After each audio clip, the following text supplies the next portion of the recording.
Hello বন্ধুরা, welcome back to my channel Priyanka Pinkal mini blog. আজকের ব্লগটা একটা পার্সেল ওপেন করব। তো এই পার্সেলটাই কি রয়েছে তো তোমাদের সাথে সেটাই শেয়ার করছি। তো ভিডিওটা অবশ্যই লাস্ট অবধি দেখতে থাকো, কখনোই কোনো কিছু মিস করো না। তার আগে তোমরা বলো সবাই কেমন আছো, তা অবশ্যই কমেন্টে জানিয়ে দিও। আর হ্যাঁ, আজকে আমি চুলে তেল দিয়েছিলাম। তো চুলে তেল দেওয়ার পর লুকটা দেখো কেমন লাগছে, একদমই মানে রুগী রুগী টাইপের লাগছে। তো দেখো ওপেন হয়ে গেছে প্রায় পার্সেলটা। তো দেখতে পাচ্ছ একটা আমি এক ব্যাগ অর্ডার দিয়েছিলাম ফ্লিপকার্ট থেকে। তো যার যদি একটা পছন্দ হয়ে থাকে বা কারা কারা লিঙ্ক চাও তারা অবশ্যই কমেন্টে জানাবে। তো দেখো এখানে আমি একটা সাইড ব্যাগ নিয়েছি।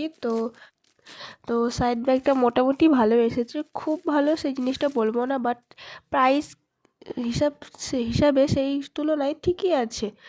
তো যারা যারা এই লিঙ্কটা চাও তারা অবশ্যই কমেন্টে জানিও। আর যদি ভিডিওটা ভালো লেগে থাকে অবশ্যই লাইক কমেন্ট শেয়ার করতে ভুলো না বন্ধুরা। বাই বাই, ভিডিওটা আমি এখানে শেষ করলাম।